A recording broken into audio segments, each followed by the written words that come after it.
But everything in this universe is testable. I mean, you can test it and get a result. Alright? So look at all those ancient empires.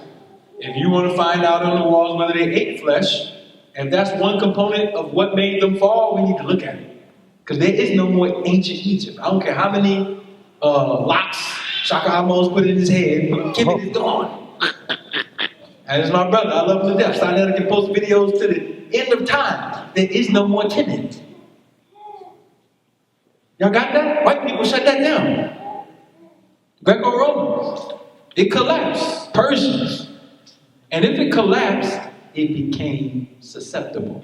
It ain't enough room on a slave ship for niggas like me. Wild and untamed, violent, no chain can silence my brain. Pain is no object. No, I need struggle and progress. No, I'm the one that God bless, so no man curse me. Enemies obsessed, they need controversy. Of course, y'all know we do these classes every Monday, and the object of these classes is to give orientation in respect to history and heritage, law, economics, and or health. Tonight, I'm going to talk about a subject that deals with our heritage and our history. And it's important for us to understand the reason why we can stand here and talk about nationality, civics, right to repair, for injury, for genocide, denationalization, is because people got together and studied their heritage and their history. The average person who lives here in North America, amongst our people, who is said African American, knows nothing about their heritage or their history. And of course, that is by what? Design. Raise your hand if in the last month you have read a history book from cover to cover. Raise your hand. See? That's what we're talking about. People are interested in money. People are interested in what to buy. People are interested in things, TVs, flat screens, DVRs, the iPhone 6. They're interested in a lot of things, but the value in knowing who they are is diminishing daily. As a matter of fact, they don't see any value as a people. And our ignorance of what is happening in Africa, I'm going to come here, I'm going to come back, but I'm going to start there. Our ignorance to what happened in Africa that got us or our ancestors into this situation is a part of why we're not responding properly right now. Now, let me ask you another question. When we think about African civilizations, how many people have ever heard of a civilization called Kemet? I'm going to erase this. Kemet. Anybody ever hear of a civilization called Kemet? What is Kemet? Who founded Kemet? All right, let me backtrack a little bit. Let's ask a real question.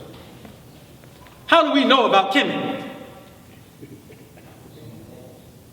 It's on the walls. They left Temple of Luxor, Aswan, everything, up and down the Nile, or whatever. How many people in here have ever been to Kemet? Okay, got a few. All right. When you went and you saw the stuff that was on the wall, could you read it? So you went as a tourist. You went on a tour. You went to visit. Great. Nothing wrong with that. I'm not knocking you going as a tour. All right. So how many African Americans have archaeological or some type of educational foundation that does research from the ground as an archaeologist or anthropologist in Kemet right now? How many do we have? Zero. The only one that's trying is Anthony Broward, with little to no funding. He was the first one to initiate it. All right, let me ask you another question. No, I'll come back to this question, but my point is we have no people doing research on it. So who taught us about Kemet? Anybody ever hear of James P. Allen? I could go through all of them. James P. Allen is a very prominent Egyptologist. He's a Caucasian. Anybody ever hear of E.A. Wallace Budge? Yeah. Okay. All right, so Swallow-Deleuze, the different people, American, mainly American and British anthropologists. Now, I'm not here to discredit people just because they're white. I don't want to do that. But I want you to understand that when a researcher goes into an area like that, there are foundations who pay them money to do the research. They usually don't have the money to do it themselves, and none of the Egyptologists that the Kemetic community uses to teach them translations, none of those Egyptologists had their own private foundations to do research. None of them. All of those anthropologists came through a university or a private foundation like the Carnegie Foundation or others to do the research. I'm saying that because when we talk about history, all history that gets lost has to be reconstructed. Okay? Reconstructed meaning if it's not passed down by oral tradition, it has to be reconstructed to present a picture of what happened. And in that reconstruction, whoever paid for it wants to make sure they paint the picture that they want to paint. So if you are the consumer of the reconstructed history of foundations on this planet who are descended from the same people who enslaved you, they are not going to tell you the truth about yourself. So we had to have independent researchers like Sheikh Antajia, Theophile Obenga, Dr. Yusuf bin Jorkanen, others who piloted going into some of these places to study to try to figure out what went on here. Some of them native to Africa, some of them native here, in the sense of, being born here. And now, in the 20th century, we've had a whole lot more information. Some of it filtered and kind of whack, some of it way better. So we got a better picture. But go back to the point, we have only one person who just recently started doing groundwork. After Europeans have been in Egypt since Napoleon shot the nose off in the 1700s. Playing there, doing all kind of stuff. Reconstructing, changing monuments, taking color off, stripping, moving this around. So 300 years of white people going into a place, and now we're starting to go in and we think we're going to find the truth. Very difficult time finding the truth. There is some truth there. We should not stop doing the work that we're doing. But some of it is compromised. That's my point. It's compromised. Most of our histories are compromised. And in order to reconstruct them, we have to have the patience, utility, ability, and know-how to reconstruct the history. And the purpose of reconstruction is identity. So, let me come right back to this point on Kemet.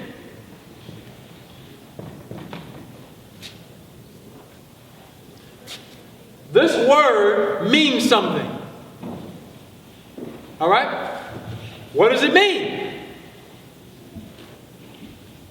Ooh, land of the black.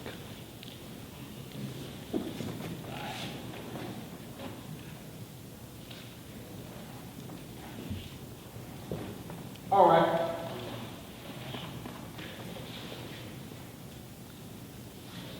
Kemet is what we would call a classical African civilization. Classical in the sense that they wrote so much stuff down and recorded so many things that now have been translated by various people all over the world that it's left us a marker of what happened in Africa during a certain time. So if you practice any traditional African spiritual system, this would be like a hub point of the dissemination of how those other traditions that are still alive today share markers of what came from this classical civilization. You'll find things that are close and significant to it. All right, so when we get the word Kemet, it's describing, it's usually followed by something that looks like this.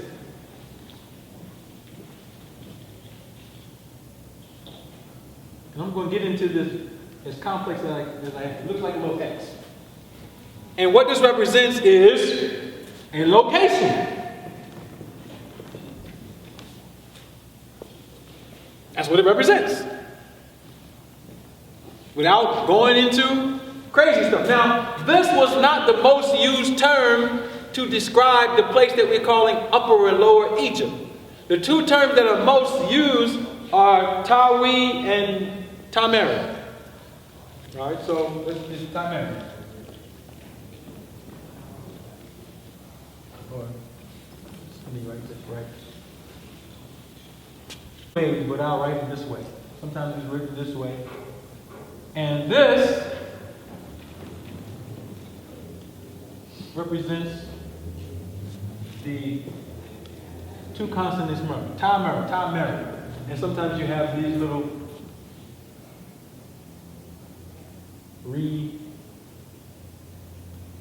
things that give this sound, Tameri. And I'm going to have to show you next week why this word is important. Because one, we're dealing with a geographical jurisdiction. One, we're dealing with the actual people in the jurisdiction. That's important. Now, why is that important? Because we could say America, right? America would mean, or the United States of America, if we use the geographical jurisdiction, it would be a geographical place. Then you could say American. American are the people who are in the physical jurisdiction of America. But inside of America, you have all kinds of peoples. You follow me now? You got clans of peoples or ethnicities of people. Now, this geographical location went through many changes. So when you say the word Kemet, it means nothing without some level of specificity. The Hyksos had a Kemet. The Thebans had a Kemet, and they were at odds with each other and fought each other. The Nubians or the Cushites had a Kemet, and they fought against the Thebans who fought against the Hyksos. So when you say you're Kemetic, which one are you? Are you Nubian? Are you Theban? Are you Hyksos? Which one are you? How do you know which one you descend from? Let me ask you another question and get clear. If the Nubians and the Thebans had a history from the first dynasty all the way to the 25th dynasty of fighting each other, why were these two black groups of people fighting each other? And I'm going to document this. I have all of it. Why were they fighting each other? According to Dr. Ben, he said that the Egyptians said in the papyrus of Hunefer that they came from the mountain of the moon in the south. Anybody who reads the papyrus of Hunefer knows that's not in there, and it's already been proven that Dr. Ben, although he was an outstanding scholar, made a classic mistake with that. Because it's not in the glyphs, and I'll be able to show you next week. So my point is, when we make assumptions about who or what something is, it leads to problems. Now, I'm not doing this to denigrate Kemet. I'm doing this because I know how confused that we get with being trendy about information because we have lost our identity. So people who have, when you get your identity stripped from you, that's a big thing. So you start claiming that you're everything. I'm Hindu Kush. I'm Theban Kemetic. I'm Nubian Kemetic. I'm Yoruba. I'm Islamic. I'm everything. No, you're not everything. You're not everything. You might have roots in multiple places. That's possible. But you're not everything. Let me go further. How many people have heard of this? 42 laws of Maya. Can anybody tell me when the first 42 laws came into existence? What dynasty? Dynasties are different dynasties. This is important because we're dealing with indigenous African law systems. And I'm going to ask a question and I'm going to blow your mind with this. Anybody know what dynasty? Anybody know how many dynasties were generally given? Egypt? Five? What? Wait, what's the first? How many dynasties were there in Egypt generally? In totality? It's like 30 something. Yeah. Okay. 33. A dynasty was a particular family who came into rule, and then if that family rule lapsed, then another family came into power pretty much. Without going into all the specifics, that's the generic concept behind it. Not a time frame. A time frame where a specific family ruled. But there are 33 dynasties, and you don't get a record of the 42 laws of Maya until the 18th dynasty. That's important. Now, you had 42 nomes. Well, I just want to get you some education. It's called Sifat. All right?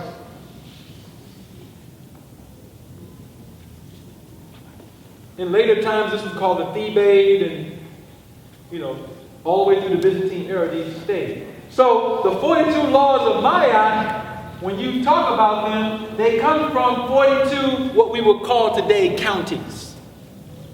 All right? And the counties had a head called a Sifat or a Sheps, like Hatshepsut. Now, why am I breaking this down? When there were things I wanted to show you tonight.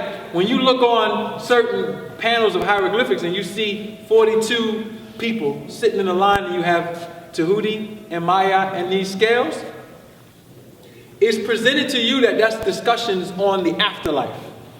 Okay? But what is not presented to you is the governmental structure of the people, that they have 42 counties with basically 42 sheriffs who orchestrated law.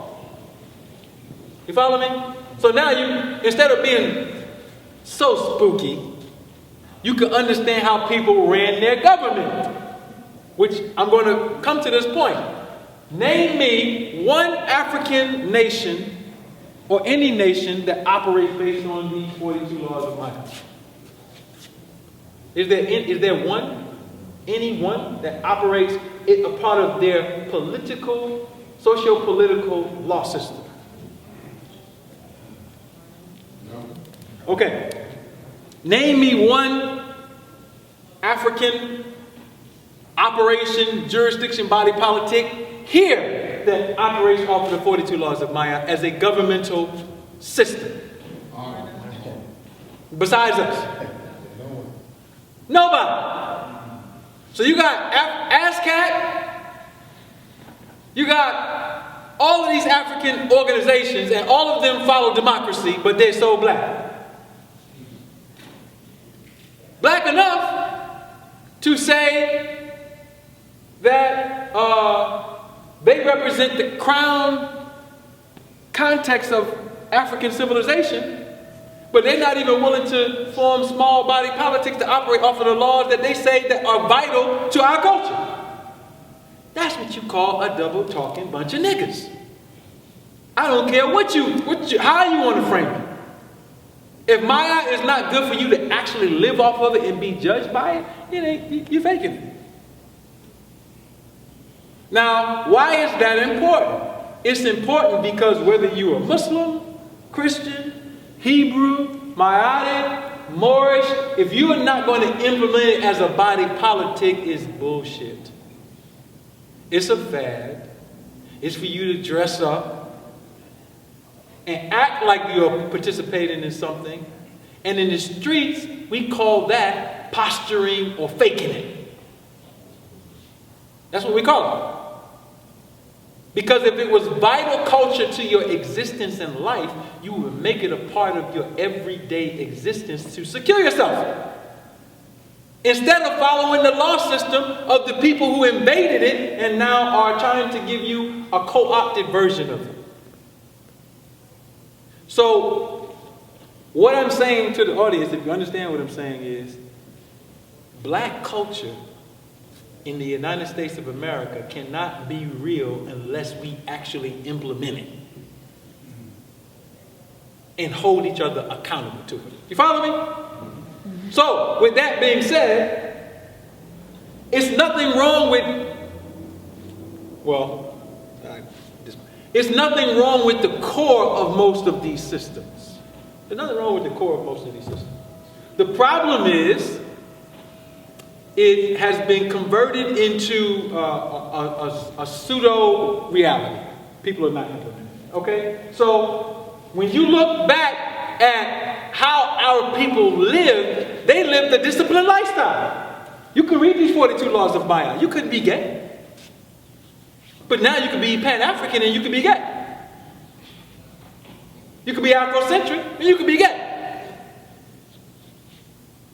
It's true. It's going on. Yet, the core of the system is based on a natural law phenomenon to secure that we never fell into those types of things, and that's what guaranteed our greatness.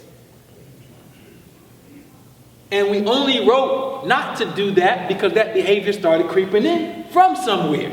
You don't write laws to say don't do something if somebody's not doing it. Follow me? So when you, how many people have ever read the 42 negative confessions? All right, so you're familiar with it. I will not do. Sometimes you say I have not and they change the translation. All right, so key point here. Sifa. I wanted to show you tonight who still speaks the language of the people who wrote and documented and wrote all these things. Because we got all kinds of people who study Medu-Neter, right? Who in Africa still speaks this language and had it never interrupted? How you would test that as a lexicographer or a linguist is you would see who still uses names in their cities, for their personal names, etc. And the most prevalent use of names that come from this period are the people who live in the jurisdiction that we now call Eritrea. Eritrea is right above Ethiopia, connected. All right. So now, why that is important is because when we look at the oldest Eritrean languages, we come to a language called Ge'ez. Anybody ever heard of that? Ge'ez? Ge'ez is an Afro-Asiatic language system. So I was going to show you somebody who this is the name of basically the sheriffs who were over the nomes, all right, and work with the chefs to operate polity government enforcement in Kemet, and you can find these names, people with the name Sefet in Eritrea today. But they don't write it in Medu-Neter. They write it in Ge'ez, which shows that Ge'ez is from the parent system of what we're calling Medu-Neter. And those people, because they're still naming themselves that, have an unbroken chain of use of those names, and we can go through all of them. Let's come to why I'm here to get clarity. I'm doing this because we get a lot of people who are teachers in the community, and I have to say, there's a lot of people just confusing black people. I have to say that. You're confusing black people. I'm here to rebut some of these things. So I entitled this discussion, The Rebuttal. And the rebuttal is based on the premise that's being laid in some of the African-centered thought community to primarily attack other African systems. Specifically, in this sense, Islam. I'm not here to defend either one, because I'm not stupid enough to try to do that in a lecture. I'm not to defend, I'm here to analyze it and to show its importance right here today in North America. Now, we have a government, we want people to participate, right? We want to grow it, and we want denationalized African Americans to understand their history enough to participate in a socio-political movement that can bring change for our people, that can bring cultural change, economic change, educational change, dietary change, all of these phenomena. We want that to happen. We want to operate on our own indigenous law systems and hold each other accountable to those, and to grow it into something that's good for us. There are other indigenous people who do it. The Navajo do it. The Sioux do it. Other people do it. But we want to do it specifically under our cultural paradigm. With that being said, we have atheists, we have agnostics, we have Muslims, we have Christians, we have Hebrews, we have people who practice Ifa, we have people who practice the Akan faiths, we have people who practice the Maitic faiths, we have people who practice all kinds of stuff. Lakumi, Voodoo, whatever.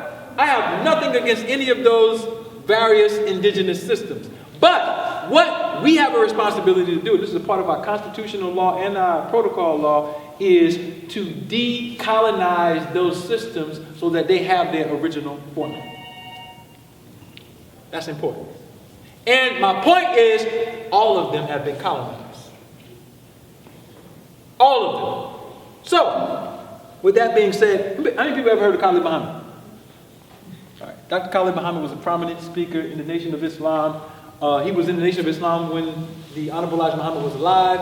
After the Honorable Elijah Muhammad died, he went into Uganda and other places in Africa and was part of some of the revolutions with Idi Amin and other places. He talks about that in his life. And then he came back when Minister Farrakhan stood back up in 1977 and participated again in the Nation of Islam. And of course, he was the head of the Black Panthers at some point, but he was a Pan-African Muslim who advocated, autonomy for our people pretty much. And he did it under the structure of Minister Farrakhan, and even after they had their thing, he kept doing it. But he represented something special to our people in my analysis. And what he represented is the ability to see through the colonization that was happening and all of those things and to keep a certain level of unity. After he died, something unique happened. The Muslims who understood their African roots started having more of a pale Arab inclination. More so than when his presence was here. And the Pan-Africanists who saw their Muslim family as just a branch, a part of African systems, then began to assault specifically on Islam at a large level, and it caused a great rift inside of the black community, if you've been paying attention since 2001. After those towers went down, and then, everybody was a terrorist pretty much, you had this synthesis of moderate Muslims coming up, follow, those folks, whatever. How many people have observed that, if you've been around that long? Okay, so y'all see what I'm talking about, right? Y'all follow me. So now, it's common to see on Saturday TV or some other thing, Muslims and Pan-Africanists going at it. All right? Shakka Ahmose versus Wesley Muhammad, or dialogue. Polite versus Dr. Ali. These things going on. All right, these are young teachers now in the community. But there's a bigger issue that's there. The issue is the information cannot be ignored because people are trying to find out this. And they want to know if they've been lied to or not. So if you're talking some Moorish stuff, and you come up against one of the Sarah Seti students, they ain't trying to hear what you got to say. Because he already did the lecture and proved that the Moorish were nothing but a bunch of enslavers of Africans. You follow me? And then if you come up against some Moors, they don't want to hear nothing about your Ifa. Why are you drinking blood? That's savage. The mentality of it all, if you really trace it, comes from the enemy. Now, I'm going to be more specific now. I think I've laid out some points. I have to be specific, but I'm going to talk about this identity factor as much as I can, not just here, but in native civilizations too. Now, Shakka Ahmose. Shakka Ahmose did a lecture series of 2 parts where he basically stated he was going to contradict what Wesley Muhammad had been teaching and I had been teaching, that Islam had nothing to do with Africa. The Moors, none of that. All that's from foreigners. Anything Moorish, anything Islamic, anything has to do with that, that's not African, it's not. And he says, from his lecture, that I have been trying to illicitly and basically unlawfully connect Islam to Kemet to validate it. Now, I'm not trying to bring a personal point into a class, because most of y'all don't care nothing about that. But you do care about the identity issue because you deal with it. Because if you're claiming to be indigenous, Pan-African is going to say you're trying to deny your African roots, nigga. That's why you're claiming that indigenous stuff. You don't want to be African and you've been colonized by white folk because you're denying Africa. That's what they're going to say to you. You ain't no goddamn Native American, nigga. You know you're African. And the more they're going to say, why are you wearing that fez and following the white man's or the Arab's stuff? And then it's going to start another argument. Because the Hebrews going to step in and say, the Bible is right. I don't know why none of y'all following the white man's stuff. Y'all see this stuff going on? It happens. What do we do with this? How do we have to deal with the information of it. Now, Shakka Ahmose, I did some lectures with him back in January. Yeah. All right, January at Side of Space. I gave him his first Septuagint, which he had never had. Fact, I brought out a book that dealt with the German critiques on Islam, which he said he had, but he didn't know the information in it. I brought out several other books on the history of Islam, critiquing it, that him and Polite had never seen. That was January. Within 2 months, they were experts on the information. I heard Shakka Ahmose do a lecture where he said he never read the Quran, he never read Wesley Muhammad's book, but he was critiquing. This is an example of what goes on in the younger generations. If you're in your 50s and 60s, this is what's happening to your younger generation. They're not doing the work that a Dr. Ben did. They're Googling and Wikipediaing themselves into knowledge with no patience. All for, from what I see, the key problem, which is when you have no identity, you automatically get what we might call attention deficit disorder. Attention deficit disorder, when you just try, you got to get some type of attention. So a camera in front of me, give me that camera. I need that. And then you start running off stuff and you start confusing people. So let's go back to this historical point, some historical points. And what I'll be able to help. I think I can help our people who are studying Moorish knowledge, indigenous African religions, and Kemet do something that we've never done before, uncover how white people specifically has created division between all of us. In 3 lectures. I can show that the premise that Shakka Ahmose had from the books that he's been reading from these, what we would call Orientalists, is a part of a political agenda to keep that division going and to create or never allow for a peaceful environment of research, to keep a hostile environment of what we see going on. So, first point, if you've ever studied Moorish knowledge, ask yourself a question. Who are the Moors? Generally, you are taught that the Moors ran a civilization in Spain for 700 years. That they were Arabs who came across North Africa, and established that civilization in Spain. How many people have heard that? Pretty much. And those Arabs were the inventors of something called Islam. And if you ask for some key information, like where does the word Moor come from? Well, Moor is English. So then you go back to the Roman and you get what? Moros. All right? You go back to the said Greek and you get moroi, which means someone of dark complexion. And then the Berber populations who were interfacing with the said Roman Empire, they were given that name that became the root prefix of Mauritania, which means place of the Moors, the Berbers. And then when you look up Berber, at one point it meant Negroes, then at another point it meant Negroes mixed with Arabs, and you start going into utter confusion. So how do we determine what something means? We use language, right? And we use history. How many people have ever heard of a language called Greek? All right. Okay, you heard of Greek. How many people know when the word Greek first came into existence? The use of the word Greek. The word itself. If the Grecian civilizations are thought to be back in the BC era, then we should find the word Greek in the BC era. It doesn't exist. Greek is a Middle Age term. Just like other terms that we use. Like Jew. There are no ancient Jews because there wasn't even a word for it.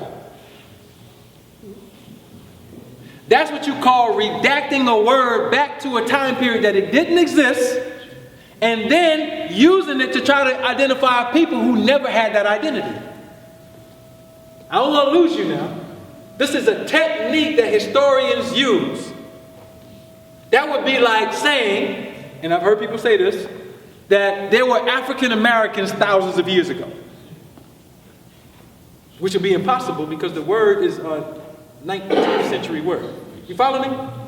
There are no ancient African Americans. And there are no ancient Jews. Nor are there any ancient Christians. Now, specifically, let's go to one of Shakka Ahmose's points. He says Islam came from Arabian Christians. That's the point that he made. And that Arabian Christians, in their initiation, created this doctrine from Christians and Jews. So you've heard about Judaism, right? And then you heard about Christianity, and you've heard about Islam. Some people call it the three-headed monster. They have done a lot of goddamn damage with them. I say that. But there's something key to those particular things. Now, when did Judaism start? Who started Judaism? Romans. The Romans? The Romans started Judaism. No, not Judaism. I'm sorry, not Judaism. Where did they start? They started Christianity. Okay, but we come into Christianity. Who started Judaism? Allegedly, it's Moses. Got it? Moses, who was with these group of people who were called the Israelites, the Jews try to claim Moses. Got that? All right? Or Musa, or whatever, however you want to say it. All right? Why is this important? Because most of your people follow that. You got a whole bunch of Hebrew Israelites who follow Moses. The Africans, Pan-Africanists and the Mayatic people say Moses never existed. The Bible people say the Bible is the best book, and you only need that, so Moses did exist, so all these other books are fake, and you got for white people. Who's right? How would you resolve it? How would you resolve it? You will resolve it by talking about it. Now, let's do some other words. I want to help you out. When did white people become Jews? And were there any black Jews in the ancient past? Obviously not, because we said the Jewish word came in the 18th century. So what did those people call themselves? Hebrews? What did they call themselves? Hebrews? Let's put some words on the board. Some misnomers. Hebrew is a misnomer. It comes from this word, Habiru. The Habiru were a Hurrian people from the Caucasus Mountains. I'm going to be able to prove all this. I don't have my slide. Caucasus Mountains. Hurrians and Habiru. When you read the word Hebrew, this is the Canaanite origin for the word. The Canaanites, or I would call them the Punic peoples, lived in the area that we know as the Middle East today, where you have Israel and Gaza and all that other stuff. And these Habiru were not native to that area. They were European pale races. That's important. For words, Jews. Jews comes from this word. Let's put the Greek. Then the Latin. Then the English. Judea. Judea, like Kemet, was a polity, not a people. You follow me? Or the Latin, or that was a polity, like say in America. You had different people inside of Judea. You had the Ansar, you had the Muhajir, you had different clans inside of it. All right? Why is this important? Because words becomes triggers for confusion. Like if I say, Jesus. Where did that word come from? When was the first time this word was used? Anybody know? Two places it shows up. John Wycliffe's first translation of the Bible into English and King James's translation in 1611. Before that, nobody knew nobody named Jesus. Now you say, well, Jesus probably had another name. When was Jesus born? 1st century AD. I want to show you how slick white people are. Where did the AD calendar come from? Bishop Usher. Bishop Usher? Bishop Usher is the one who gave biblical chronology. It wasn't him. Let's put it up here. AD. Anno Domini, in the year of our hope. Lord, who made this calendar up? Whoever made this calendar up, they're going to lead you to the making of Jesus and when he was made up. I put it in the book, and I'll be able to prove this. Now, your people follow Jesus. Now, I'm telling you, this ain't important. Because they want to nationalize. And they want to know, will you accept them and their Jesus? And our answer to them is, yeah, but we're going to teach against what you've been taught. The colonized part of it. We're going to teach against it. So we're not discriminating against Christians politically. You can come in. You can be a Christian. You come on in. Got no problem with you coming in. You can Muslim, come on in. We're not going to teach the type of Islam that you follow. Nor will we teach the Maya that you follow. We're not teaching none of that. We are sifting through it to find who lied. Now, the AD calendar, then you got BC. When was this calendar made? I guarantee you, no Pan-Africanist who's critiquing Jesus can answer that question with empirical data. Shakka Ahmose, can you tell me when the calendar that tells you when Jesus was born was made? Was it made 2,000 years ago? Absolutely not. Who can answer the question? Because if you can't answer the question, you can't even begin to talk about when a Christian came about. That means you actually don't know. So if you say Arabian Christians made Islam, you would have to prove that this calendar came before them and they were Christians at the time. Or when did Christianity come about anyway? 2,000 years ago? Please. So this calendar was made by a man from France who was a Jesuit. His name was Dionysius Petavius. Put that down. I know you never heard of this, so it's okay.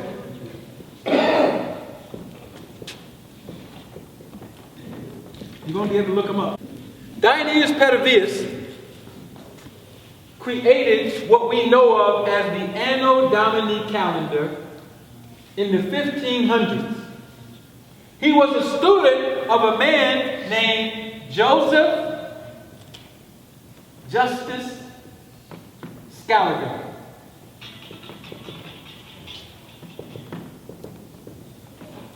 Prior to the use of the Anno Domini calendar, what calendar were Europeans using?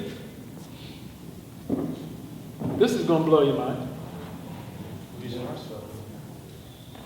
Some of them who were in our polities, they were using the Roman calendar, which we call, I want you to do research on this now, because I'm going to blow your mind next week. Ab Condita. AUC. This was allegedly a Roman calendar that was in use prior to Dionysius Petavius creating the AD calendar in the 1500s. I'll give you specific dates when I get to that. Now, why is this important? My thesis to our people is that the religions that we know were made up in the Middle Ages.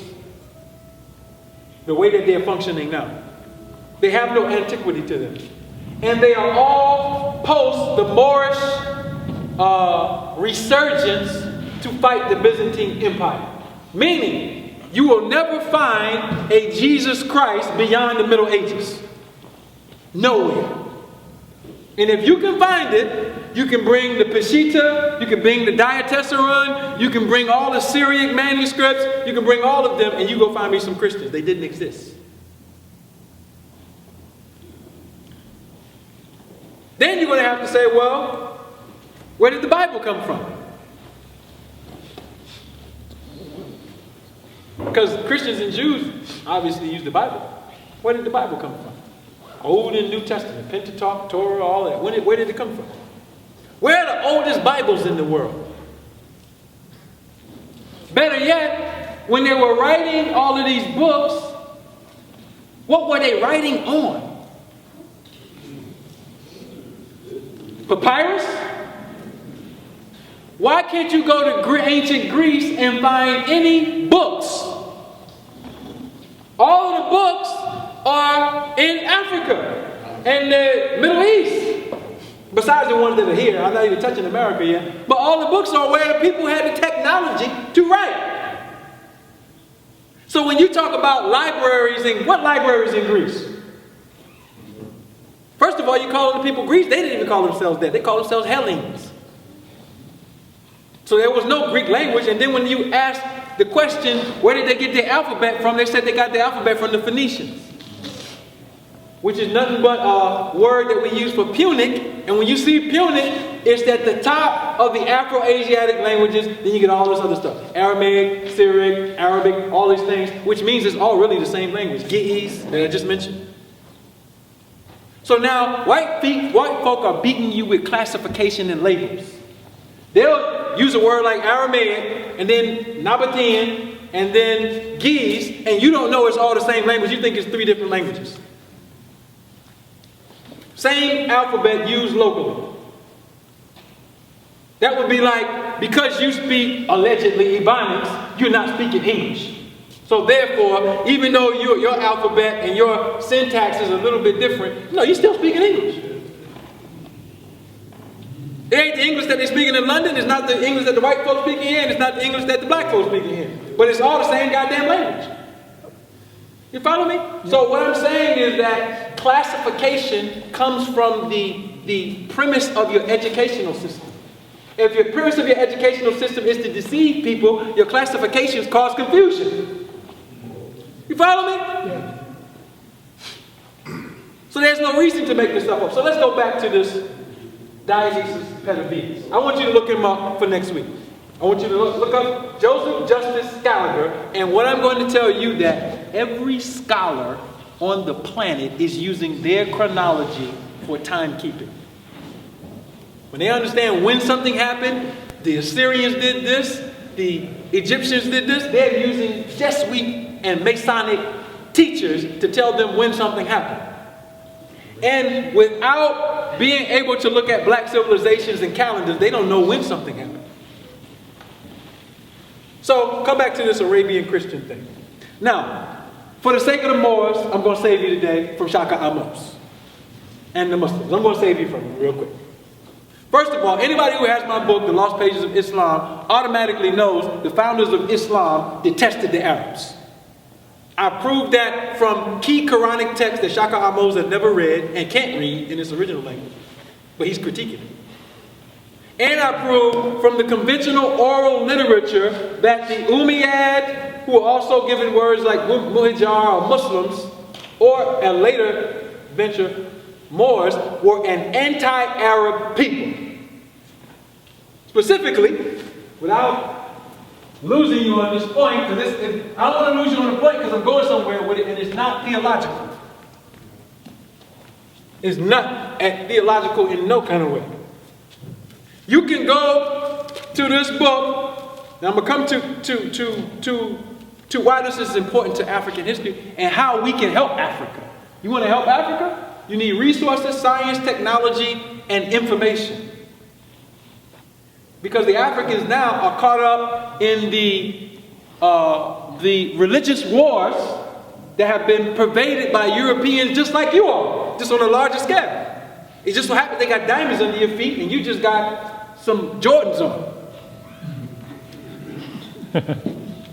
All right? So look, I need somebody to help me. I want you to read this verse right here, Surah 9, verse 97, and then put it in front of the camera. Read the first sentence. Surah 9, verse 97? Yeah. Shit. I want to show you what happens. Ain't gonna be easy. Can you see it? Gotta follow that. The dwellers of the desert are hardest in disbelief and hypocrisy, and most disposed not to know the limits of what Allah has revealed to His messenger, and Allah is knowing, wise. Okay, so they're talking about a group of people who are called the dwellers of the desert, right? All right. Okay. Now, if I'm going to be using the pyramid text, I'm going to be using a lot of core documents to do what I'm doing right now, but I'm starting off like this. So, if you read this and you wanted to know, well, what is the said, we're using this term because I told you that the name of the language is not Arabic, but we'll use the term because that's what you know. The said Arabic, what is the word for the people who are the dwellers of the desert? Because dwellers of the desert is 4 words. They're dwellers and they're of the desert. All right? So you got a noun, you got a preposition, you got a definitive, and you got another noun. Which means there should be at least 3 words. Maybe 2. The word that's used here, let's write it down. And I'm going to verify that it's here. And this is key to Shakka. Because if Arabian Christians founded Islam, the Quran should speak favorably of both Arabians and Christians. And the Christian doctrine. Which means Jesus should be in here. I already did a debate on that. How many people came to that debate? All right. And why is this important? Because you're going to go home. Let me say something about education. Education doesn't make people change, but it definitely makes them think. If you believe in your heart that you love Islam, Mayat, or whatever, and somebody comes and drops a sledgehammer on you that forces you to study, it changes you. You might not accept the truth, but you will never be the same again. So the word that's there, I'm going to write it. Shakka, I know you can't read this, so I'm going to help you out. All right. Aleph, Ain, I'll write the letters down. Aleph, Ain, Ra, Ba. Aleph is like a consonant and a vowel. It's a long A. Ain is like a guttural sound, like a glottal sound. Ra is a R and B, Ba is a B. So if I said this word, it would be Arab. Arab. So instead of saying the dwellers of the desert, we say the Arabs are the hardest in disbelief and hypocrisy, and most disposed not to know the limits of what Allah has revealed to his messenger. Well, if his messenger is an Arab, why would he be speaking against his own people? Not only that, let's go further. When we look at this word, Arab, and we look at the context that is used in this verse, it says that these peoples are the enemies of whoever this messenger is. And this instance would be Muhammad. So the question that is raised was Muhammad politically an Arab? That's a good question to raise.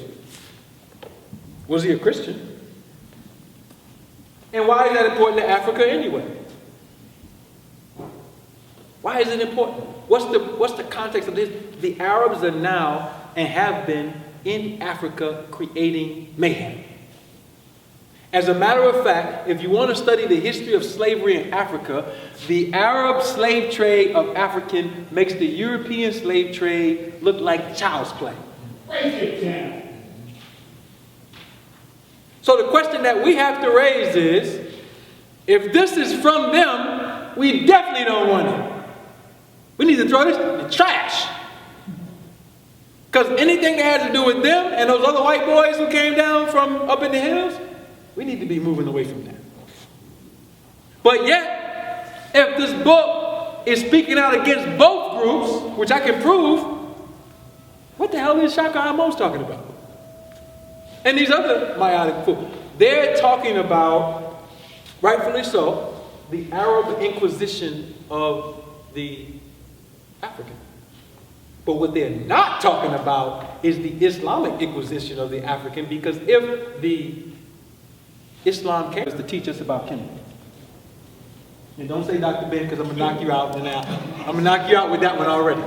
Dr. Ben came out in the 30s, about 1938, and he was young and not even barely taking trips. So he had just started going to Ethiopia at that time. Who introduced studies in Kemet to black people? I don't have my slides, but next week I'll be able to show it. Anybody know? Anybody ever heard a man called, I showed him before, I already answered this question before you've been in the lectures. Anybody ever heard a man called Sheikh Ahmadine of the Fahim Temple in St. Louis, Missouri? Anybody ever hear him? He called himself the prophet of Amun-Ra, and he was a Muslim. You ever hear him? I'm just mentioning that, this is my sidebar, that when we want to know who introduced the black community to Islam, to studies in Kemet, it was a Moor, a Muslim. And nobody before him was talking about it, besides these little Shriners with what they were doing, which is fake. And it's key because his work led to what later became the works of Noble Drew Ali and the Honorable Elijah Muhammad. If you study the history, he was in 1916 teaching on Kemet and called himself the Ra Rasul. I'll bring the pictures. I'm just doing that for a check on the history of how our people saw those two things in the early era of the 20th century. How Marcus Garvey saw it. How the Honorable Elijah Muhammad saw it. All the people who made progress, who had substantive knowledge of these things, created certain levels of unity, and all the people who are here now can't do sugar, honey, iced tea. With the division. So now, go back out of the sidebar. The Quran is an anti-Arab book. And the Umayyads, we have to ask ourselves where they come from. Who were they? Were they from Arabia? Anyone who knows the history of the early period in Islam knows that the Umayyad, or they call themselves the Hijaz or Muhajjar in mispronunciations. I'm not going to go through the linguistic because I don't have the slides to show. But there was a war in the early period of Islam, all right, if you know, and it was a civil war. And it involved the Umayyads fighting a group of people who later became the known as the Abbasids. And the Umayyads in fighting had their stations in Egypt and in what we know of now as Jerusalem and Damascus, all in the Middle East and into Egypt. When we asked the question, where were the first Qurans written down, neither my brother Wesley Muhammad, Shakka Ahmose, none of these people knew. And I proved from over 18,000 papyruses that were kept in private libraries that the Quran was first written down in papyrus, which only grows in Egypt. That's important.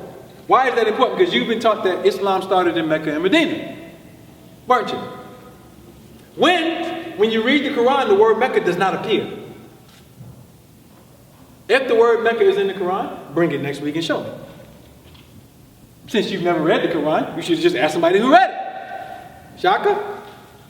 So the centers for Islam are not in Arabia. That's my point. So it's anti-Arab and not in Arabia to the point that the first Umayyad who bore the name Caliph Allah came into Mecca and burnt down that particular place that you call the Kaaba. That's Islamic History 101. And how the Muslims describe it is, the Umayyads were not real Muslims, they were political Muslims, and they violated the house of Allah. They went down there and burned it down. And these were black people coming into Arab lands to burn down their little temple that everybody is going now to make Hajj to. That's deep. You gotta sit on that one. Sick. That's deep. Now, I'm saying to my brothers who study history, we have to do a better job with being patient when presenting information to our people, because at the end of the day, if the object is unity, we cannot step in the landmines of the white man. We can't do it. And the division, again, is all based on that. Let's come back to this Christianity thing. Jesus or Christ? Now, my thesis is that this came about in the Middle Ages, but it didn't come from nowhere. The concept of a Messiah or a divine person, anybody who knows any history knows it comes out of the theological paradigm. Say it again? Well, no, I'm going somewhere else with it. I'm talking about a divine king. It comes up out of African tradition. When you're studying the history of Asar, who we call Osiris, when we use in Punic languages, or Heru, all right, the divine son or a son of God My point is that concept comes up out of our traditions natively. And when you study the concept in each one of the stories, if you study in the coffin text or whatever, the object is to teach you what? Here we go.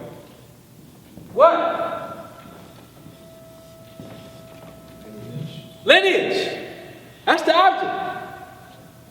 So when you see the word Tameri used in glyphs, which I'll be able to show next week, when white people translate this, they say Ta means land, and the sickle means beloved. So Tameri means the beloved land. But when you go to the actual text and read the glyphs, when the word Mary is used in the context, one of the glyphs that I often use is the glyph that shows the enunciation of King Tut into kingship, and his father enunciated him into kingship, and he says that King Tut is his bodily son, his More. And the More meant, in that sense, lineal heir to the throne. Lineal heir. The heir to the throne. His what? His just sanguinis. For Ta, land, which is just solely. These concepts are old. They're old. So you have just solely, which represents the polity and the bloodline. Follow me? Now you're dealing with neither one of them, and you're a fiction. But you black power. So what's myotic about that? You passing on birth certificates to your children. And reading hieroglyphics translated by white people. See, you infected with funguses. That's why you can't deliver the right frequency in your brain to interpret what our ancestors wrote, because you're not them anymore. You're damn near white. In black skin. And when you leave the lecture, nigga, you're going straight to Popeyes. We can look at you and see the cellular inflammation.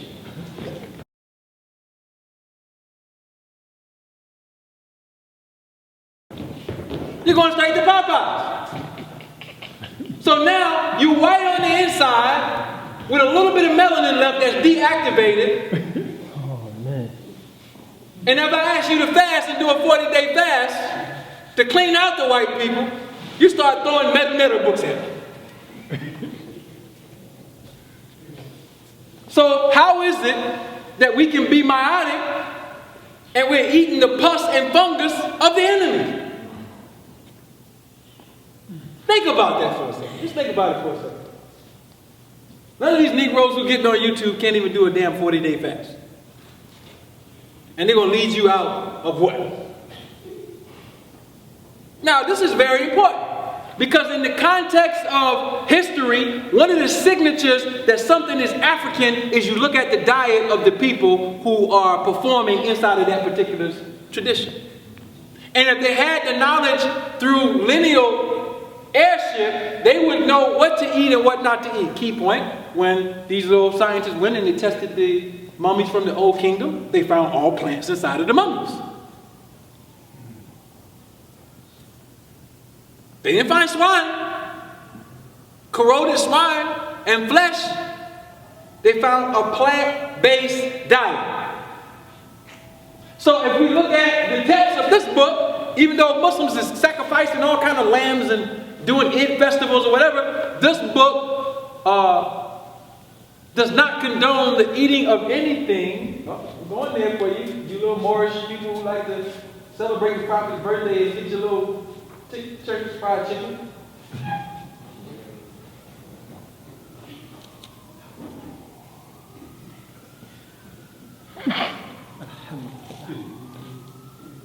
The word is al-maut. In the 5th surah of the Holy Quran, it tells you to eat nothing that is dead. And when you study the 3 terms that are used for the people, al-Hijaz, or Hijaz is the proper pronunciation, the Ansar, or the Nasara, and the Muslims, when you study the oldest one, which is the Ansar, and you go back to the Greek text, they tell you that they would not eat flesh. That's all the way back into the antiquity of these Judean polities. When you had these people there, if you want to, my point is, if you want to find the first people who declared that they did not eat animals. You're going to find black people, one, and those people are mentioned in the Quran. And you have in the text that same declaration not to eat flesh. Why is that important?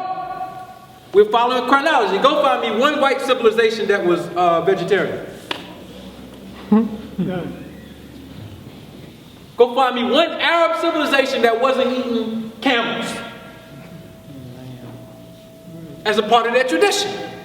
So I'm giving you the litmus test. My point is I'm giving you the litmus test to track to see whether something is indigenous or not. Now, let's go a little bit further. I have heard some of these scholars, and what time is it? Because I'm not going to keep you here. I got to get out of here and we don't have PowerPoint. Okay, yeah, we got to close this out. All right, point in this discussion, and then we'll get to this. The thesis that we're going to raise is a study of first African and then American civilizations. And I'm going to prove to you that we have the right path, at least, even if we got to deal with the structure, we got the right path on identity. In the synthesis that we are born both by just solely and just sanguinis of the oldest American civilizations, and I got to say this, that gave birth to the African civilizations. How I'm going to prove that is I'm going to use calendars that show that American civilizations are the only calendar systems that have prehistoric animals inside of the calendar systems. Which means animals that are no longer in existence are on their glyphs and in their carvings, and no other place on earth has that. That's one. So now we're studying zoology and the use of certain animals. Like you see a giraffe or elephant, you know they're still alive.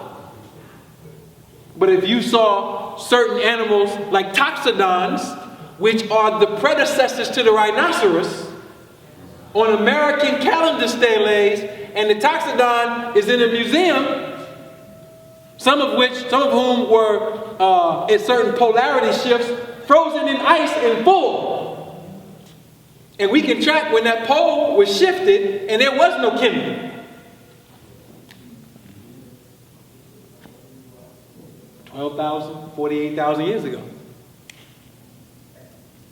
Antiquity. We're just dealing with chronology, antiquity, and I'm saying that it's easy to track these things. And when you track it and you find out the antiquity of the American civilizations and what gave rise to Africa and classical African civilizations, and even doing a little bit of comparison in the linguistics, there's no need for division. That's the point. We are one lineage of people who have had different epochs of time periods where we have expressed natural law cultures for a relative situation. You follow what I'm saying? Natural law always existed from the first atoms that sparked in the universe. If we extract those laws through study and apply them to a body politic or a civilization, that's what you call using them for their relative experience. So if we can track and show that the Moorish or the Islamic civilizations had their root in our people, and so did the Maya, what the hell are y'all actually arguing about? You're arguing about white people's confusion. And you're arguing because you ate that chicken cheesesteak. And you refuse to stop. And you're practicing white culture. I ain't never seen a man walk around with a weave in his head. Oh, man. I'd take a shot. You took a shot at me. You got Maya and you wear makeup and weave? Wait a minute. Wait a minute. How myotic is that? All right, so at least grow your own hair. Don't use weave. I mean, you supporting the Chinese and the Koreans now. You know you ain't growing none of that horse hair. Matter of fact, the side lock was worn by a child. Oh. Sitting on his mother's lap. We need to grow up. We got to grow up. You're proving your immaturity. So now, the point that I'm making is when you're ignorant of something and you don't know, right? You don't deserve to be chastised for not knowing something and then you know, you want to critique Islam and you find out, oh, but these are people who sat with me, privately and publicly, with exchange of materials and explanations. So, my question is, what is their agenda? Most likely it's just to get some attention. But the Moorish and the native African traditions must find a common link, and every time they found a common link, they created liberation. A classic example is Haiti. Most people don't know that it was a Moor named Mackendal who started the revolutions that led to Toussaint Louverture, Dessalines, and Bookman, and others.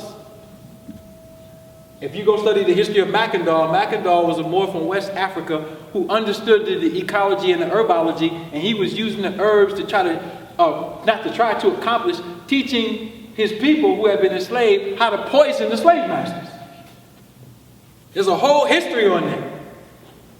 So that's traditional African medicinal sciences learned by somebody who was raised in his own polities in West Africa, who had been captured by the European, but he wasn't standing there talking and arguing over Maya and Islam. They was going to war against the enemy. You can't go to war with just confusion present. In the sense of political warfare, strategic warfare, paperwork warfare, hell, even if we got to go to physical warfare. And the young people are watching it, and what are they doing? They're either going further into confusion or saying, we don't want to hear none of that cultural stuff. Because y'all can't even get it together. Matter of fact, give me the hip-hop and the contract. I'll say whatever you want me to say just to get out of this poverty that I'm in, because nobody left me no inheritance. Only thing that left me is some goddamn YouTube videos and long weaves and makeup. Break it down, Dr. And what can I do with that? Break it down. Nothing. So it's time for black people to stop arguing about their culture and sit down privately and teach and guide each other and get to the core of this stuff. Subtract the white man out of the equation, and all we're going to find is unity at the end of that tunnel. But you can't bang on a system that gave Africa its golden age back.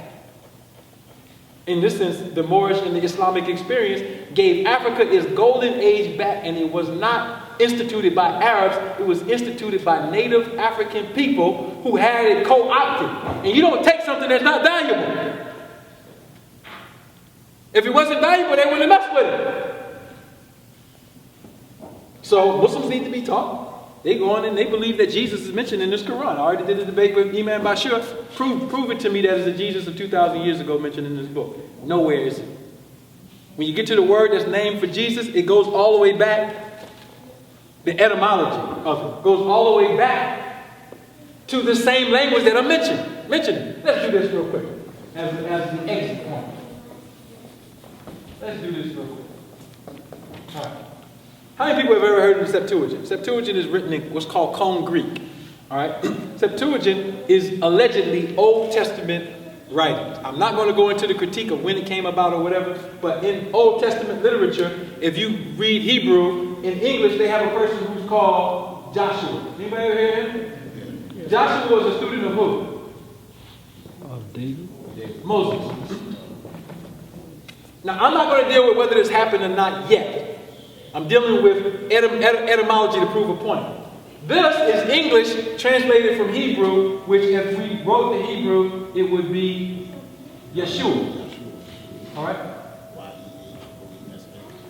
Well, we could, write the A or the O, but the point is the Y, SH, and the UA is significant. So that's going back into Hebrew, because the J is not a language, it's the Y. All right? That's said Hebrew. Now, Hebrew is not a language in the sense of how we are talking about it today, because we would have to come from Habiru. We have to figure out what language this is, and the language system came out of what we know of as Canaanite. I'll start there. But if we go to Greek and we want to write Joshua, how do we write it? I'm going to prove something to you. All right, let's go to it.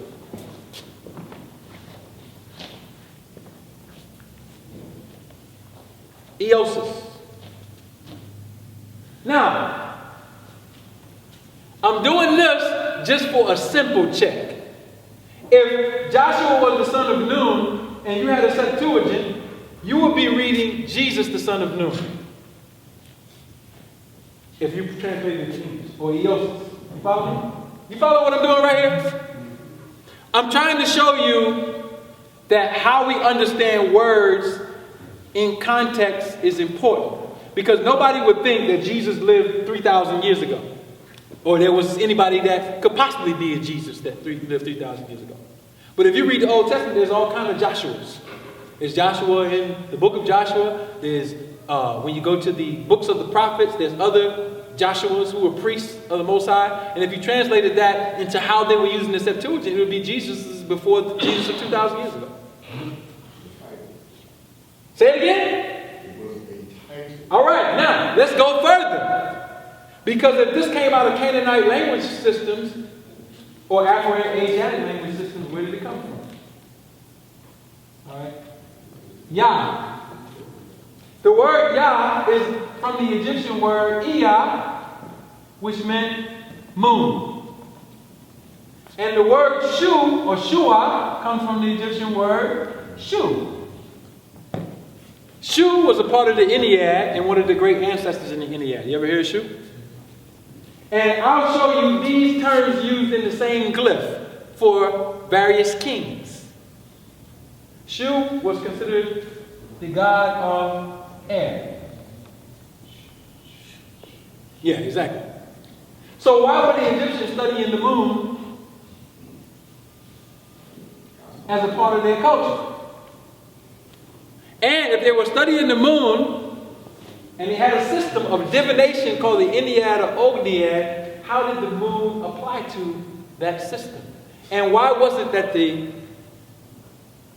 Moors used the same calendar, and they called it the Manzil calendar, where they studied the stations of the moon in 28 stations, and it ultimately led to them bringing something into Europe that we call the Tower at a specific point. And that system of tarot is based on African calendar systems, one, and you can find that same system over here in the Americas amongst the Olmec in what you call the Zolkin calendar in exact, precise synchronicity. So much so, I give it to you like this. How can I put this?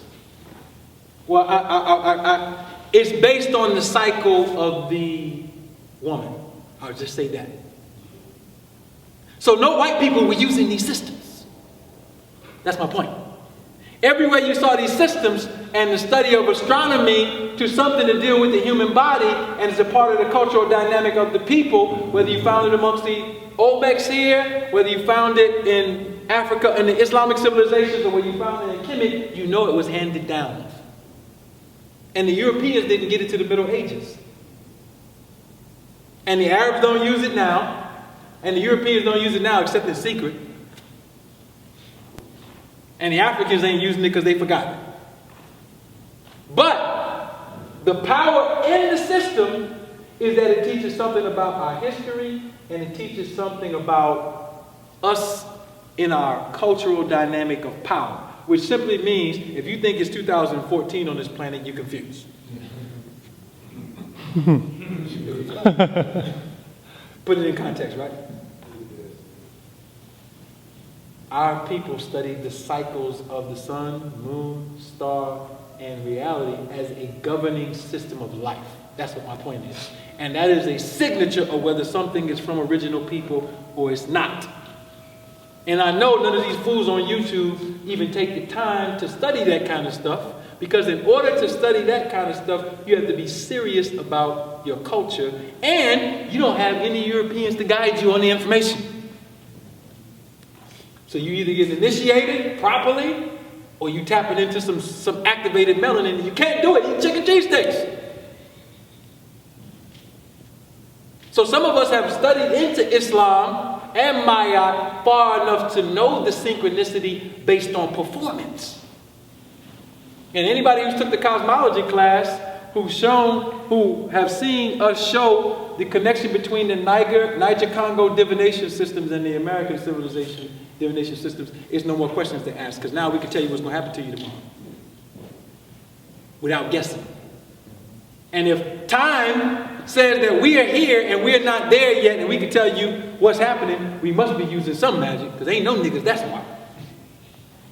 In the sense of coming up in America and being taught by white people. White people ain't teaching you how to look at the future. Oh, they got you worried about the past, warrants and everything else that you're still dealing with. So my point is that this is in Islam, and we can identify it from the context of it, and we can identify it in Kemetic history, and it's synonymous because we didn't lose it. We didn't lose it. And with that being said, I am done. I'll come back next week and I'll make sure we have the projector so we can do part 2 of identity, and then I'll do one more on the American civilization. I think this is important in the context of nationality, only because nationality cannot be functional without a culture. If you have no culture, you have a bunch of niggas stealing, robbing, cheating, not following the dietary laws, not understanding the significance of the culture as a power dynamic.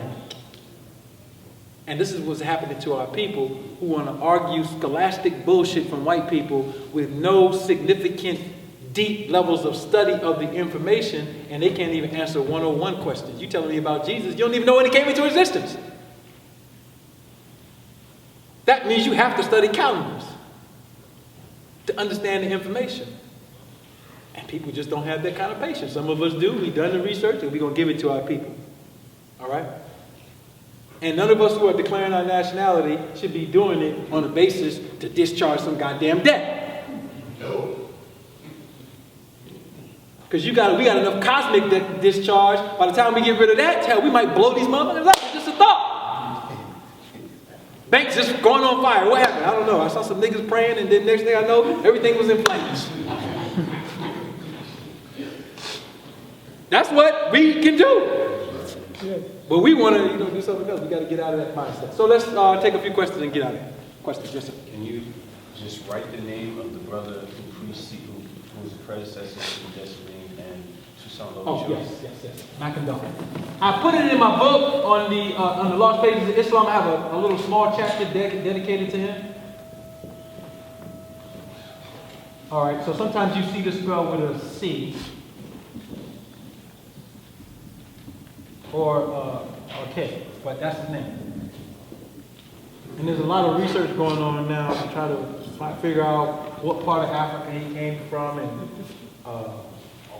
who he was, in the sense of more details. But Mackendorf was a political leader in what we know as Haiti, and he fomented at that the generation before Dessalines and Toussaint and Bookman, the revolts that were going on there against the French. Bam. You know, most of people really don't even want to look at common sense.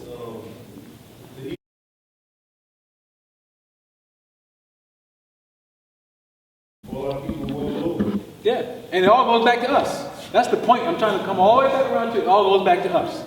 And once you find out that these energies are aspects of your own consciousness, then you can't wait on them to do nothing for you. You got to get up and do something for yourself.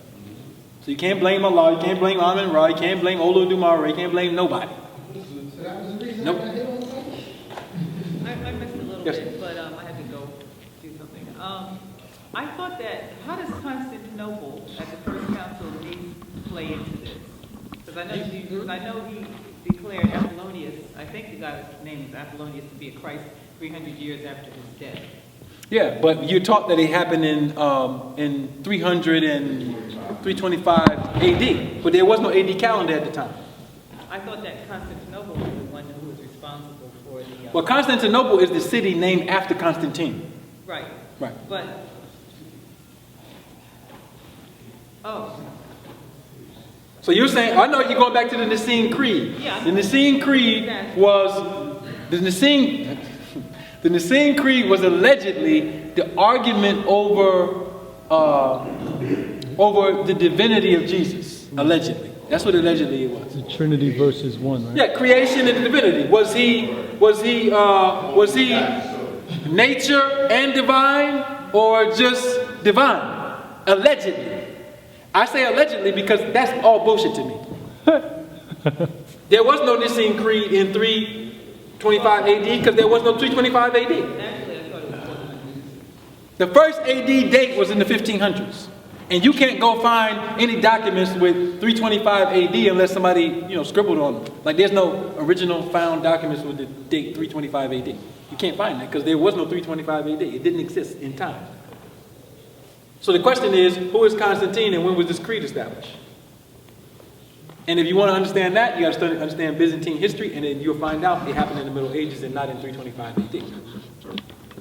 Which is quite confusing to a person if they're listening to me right now, because now my point is the chronology that you're given in BC and AD is a fluff, a Middle Age made-up calendar. And if you don't know any of the predecessor calendars to the 1500s, who was using calendars and who was emanating documents with calendars, that's where your confusion will incite.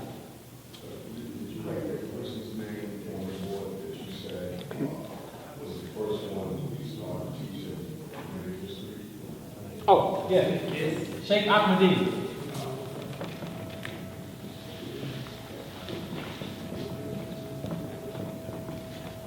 Ahmadi of the Fahim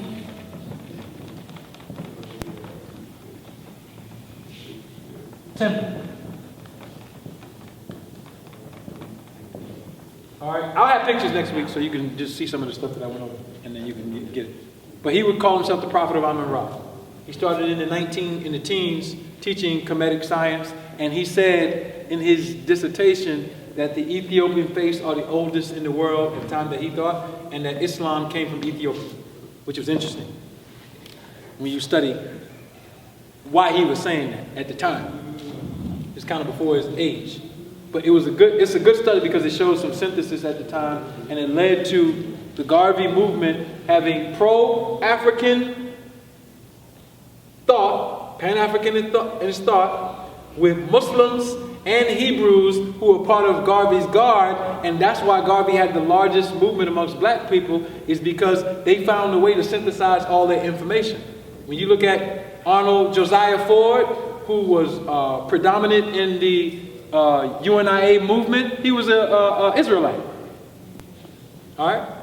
And other Muslims and African-centered people. So it's a good analysis on how to get together and talk to one another about these histories minus the invaders.